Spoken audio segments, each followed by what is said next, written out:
Oke, Assalamualaikum, selamat malam teman-teman. Perkenalkan dulu, nama saya Aman Wisdan, NRP 10518100000082 dari Departemen Teknik Instrumentasi ITS, Fakultas Vokasi. Oke, di malam ini saya akan sedikit mereview ya tugas saya, menjelaskan tugas saya tentang Electrical Power Conversion System. Sini konversi daya listrik, sistem konversi daya listrik. Oke, di sini saya diberi berbagai tugas untuk dikerjakan. Jadi tugas ini untuk kita praktekkan dan kita cari keadaan tertentu saat diberi case oleh dosen saya. Oke, di sini hal yang soal nomor satu yaitu menentukan aplikasi dari penerapan masing-masing sumber berikut ini ya. Jadi ini terdapat berbagai jenis sumber. Kita akan menjelaskan penerapannya. Jadi sumber tegangan balik, ini sumber tegangan bolak-balik dan dengan arus searah. Penerapannya pada sebuah mobil yang terdapat suatu alat untuk menghasilkan beda potensial antara dua titik dalam suatu rangkaian. Sebagai contoh, batu baterai, aki, akumulator. Kedua yaitu sumber tegangan. Sumber tegangan bolak-balik dengan arus bolak-balik. Di penerapannya yaitu sebuah resistor yang dihubungkan dengan sumber tegangan bolak-balik akan dialiri oleh arus bolak-balik juga. Ketiga yaitu sumber arus searah dengan tegangan hasil searah. Contoh penggunaan sumber arus searah, sumber tegangan searah pada sebuah mobil. Oke, keempat yaitu generator DC bolak-balik. Jika menerapkan sumber arus searah ke kapasitor, ia akan melewati DC. Baik-baik saja, tegangan akan meningkat sampai titik meledak. Untuk kelima yaitu sumber arus searah dengan tegangan hasil bolak-balik. Kita dapat penerapannya di laptop atau peralatan elektronik rumah lainnya. Hal ini dikarenakan alat elektronik rumah sebagian sudah terdapat penyearah arus. Keenam dan terakhir yaitu jika sumber arus DC dan tegangan bolak-balik. Untuk di penerapannya yaitu jika arus bolak-balik, maka tegangan juga harus bolak-balik. Polaritasnya berubah pada siklus teratur. Jadi pengertian arus bolak-balik adalah arus yang polaritasnya berubah pada siklus secara teratur. Contohnya kumparan induktif dan kapasitor. Oke, kita lanjut ke nomor 2 ya. Untuk pertanyaan nomor 2, bagaimana? Oh, ini dia.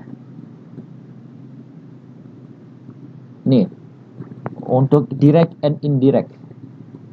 Sini kita dihadapkan pada suatu case K1 enclosed, K2 enclosed, and sini kita akan mencari dan mensimulasikan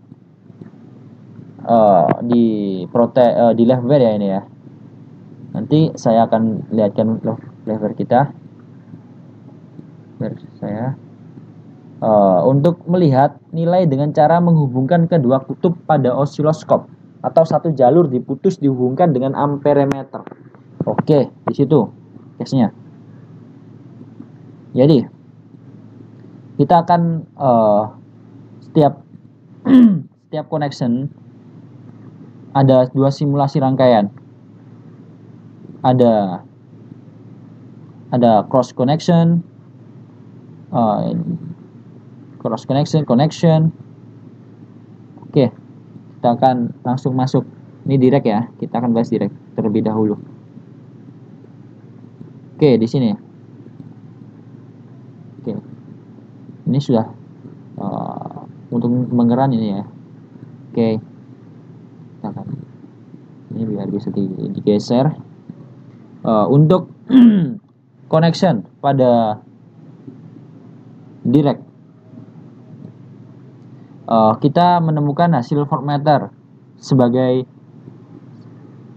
yang bisa Anda lihat di layar.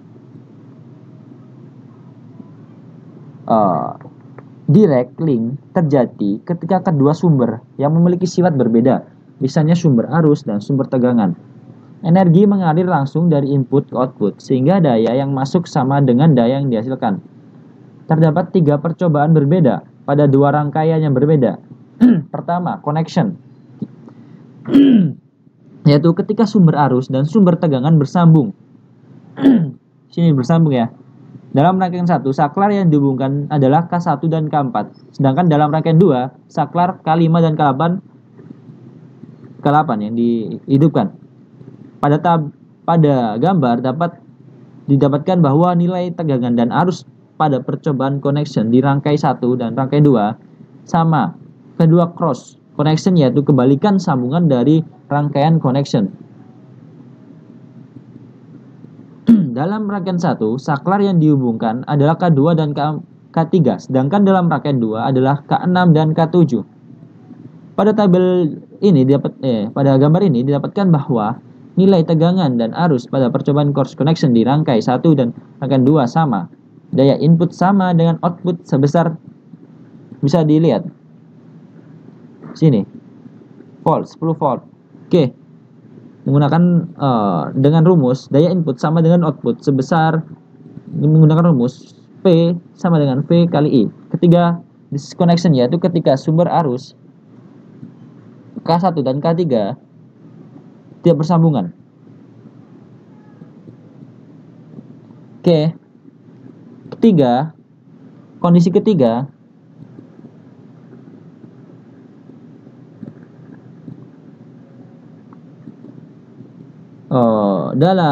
yaitu ketika sumber arus dan sumber tegangan tidak bersambung dalam rangkaian 1, saklar yang dihubungkan K1 dan K3, sedangkan dalam rangkaian 2, saklar K5 dan K6. Pada tabel didapatkan bahwa nilai tegangan sangat kecil, bahkan hampir tidak ada karena ada sumber tegangan yang terhubung. Nilai minus yang didapatkan hanya menandakan bahwa aliran tersebut berbeda. Oke. Di sini direct kita sudah jelaskan.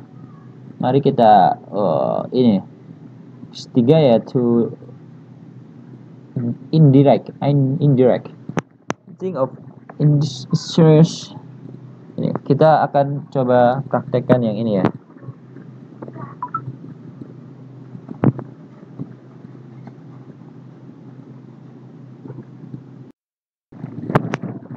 Oke, kita masuk ke rangkaian dari soal nomor 3. Bisa dilihat ya di layar.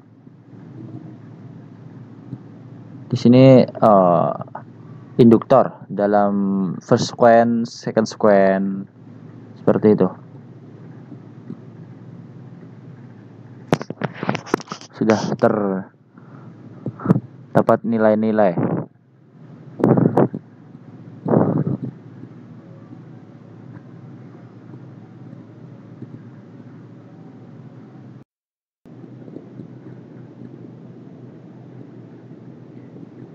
Untuk nomor 3 yaitu soalnya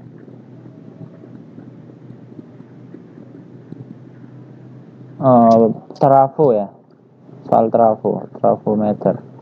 Di sini soalnya teman memperagakan first and second dampak perbedaan dari seperti apa pada di sini pada voltase, di beda voltase.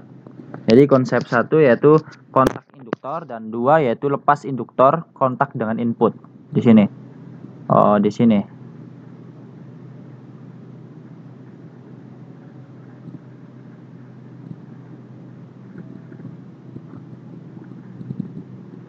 Di sini. Kontak dengan input. Untuk selanjutnya yaitu L1 dengan L2 dipasang pada osiloskop. Amati dampak first and second pada rangkaian ini, di sini, rangkaian ini ya. Oke. Trafo merupakan sumber arus. Trafo terbuat dari besi, jadi efek induktansi nilai tegangan bertambah. Di situ ditanyakan. Oke, langsung saja. Kita buka ya live biar kita untuk memperagakan